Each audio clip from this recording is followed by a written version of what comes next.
Hello, Jesse Good here, and celebrating the release of Fantastic Beasts 2. We're going to be opening up the Hagrid's Hut set from 2001, the first LEGO Harry Potter Hagrid's Hut set, which retailed for $30 and had 300 pieces. And there was our instructions and all the pieces, as well as some paper material. So here's the set all built up. Now let's take a look at those minifigures. So, of course, we got to start with Hagrid, and this is the older style Hagrid, which I talked a lot about in a couple other videos. If you want to take a better look at this, check out that retired LEGO pieces video. But either way, he does have some pieces that are very strange, like this body piece, which is all one piece, but has these rigid hands right there for some reason with a finger design. Some stitching at the back of his torso, which again, very detailed, but still kind of, I guess, too detailed maybe in a way, because it looks very alien from LEGO minifigures. His beard piece is a piece that they've retired as well, and he can fit on to up to 4 studs. His face print underneath is a regular LEGO minifigure head, and it has this undetailed look that kind of matches the rest of the LEGO Harry Potter minifigures from 2001 and 2002. There's also Dumbledore, which is actually kind of a hard figure to find. He was only in this set and the Hogwarts Castle in 2001. And in 2002, he was in Dumbledore's office, which Dumbledore's office and Hogwarts Castle are pretty expensive sets. So this $30 alternative to get him was the cheapest way.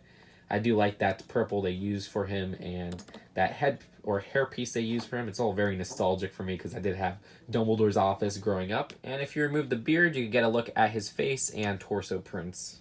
So back to the build of the set. Now, the Hagrid's hut is a very nice brick build, and then we get to the roof right there, which is made out of paper. There's these 2 side builds, but this roof has caused me so much pain in the last hour. But before we start to look at the roof itself, let's take a look at the outside of Hagrid's hut. You get some nice printed pieces right here with these panels, and there's 2 of those in the set. There's a little window on this side, and even a back part to the hut that uses a castle wall right there. Again, that's the other printed piece. And you could open up this little door right here and take a look inside the hut, just from the outside with the roof enclosed still. But you can't get inside the house and play around unless you remove the rubber band from the roof. Again, the roof is made out of this thicker paper than what you would expect.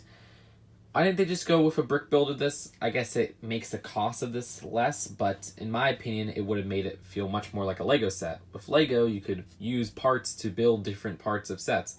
I didn't like it when they used it for that Jack Stone set, and while something like the $10 to $15 Harry Potter sets that were made for little girls that we've reviewed before, that kind of makes sense because that's just for a backdrop that has a much more elaborate design.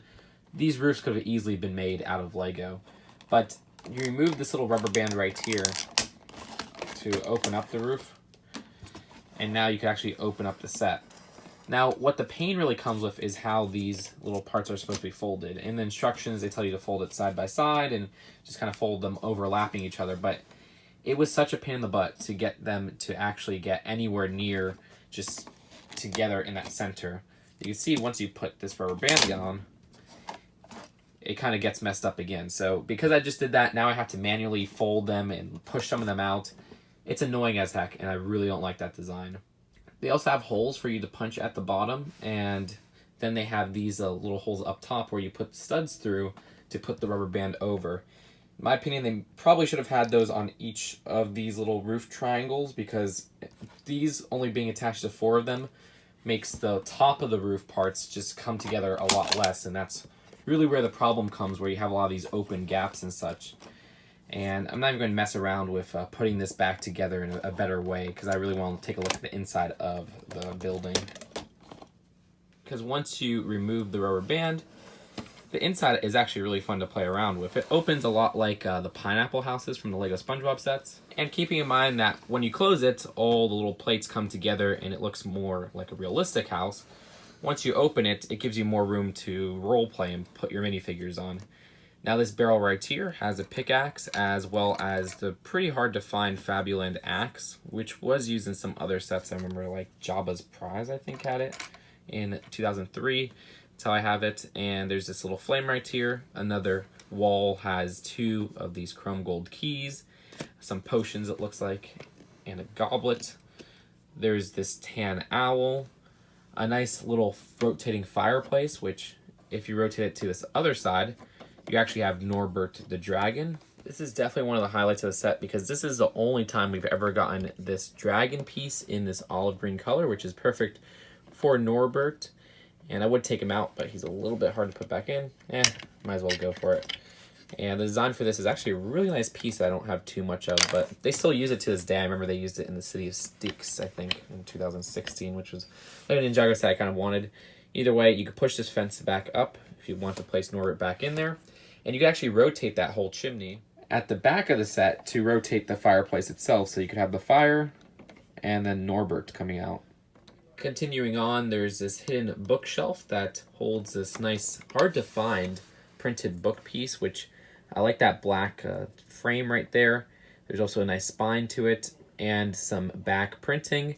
Now this only came in one other set, which was one of the $10 to $15 Lego Harry Potter sets aimed towards girls, which we have reviewed one of those before.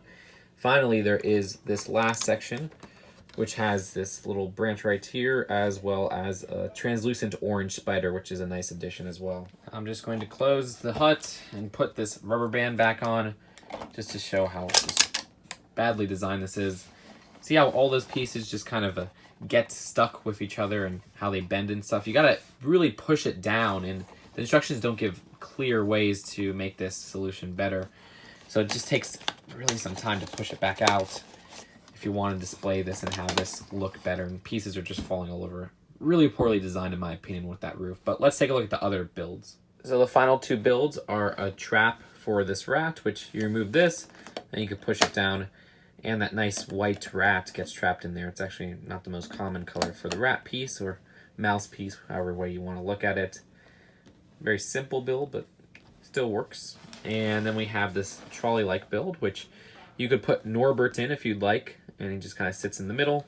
There's this little lantern right here, but yeah, a very simple build that just kind of adds to the scenery of the set. And that's it for the builds. Let's take a look at the packaging and the final verdict. So here is the box for the set. And the back has some nice alternate builds. I like this one, I like that one, and I like that one because they all don't use that crappy roof. This one's actually my favorite. This looks legitimately really good as a windmill. Actually, speaking of those nice alternate builds, the instructions give you some detailed building steps for some of those side builds, especially that little windmill right there. So that's actually really cool. I like that. And there's that other side build or alternate build right there. And then there's that little campfire alternate build. So that's really cool. Usually they just show the alternate builds and don't show how to build them.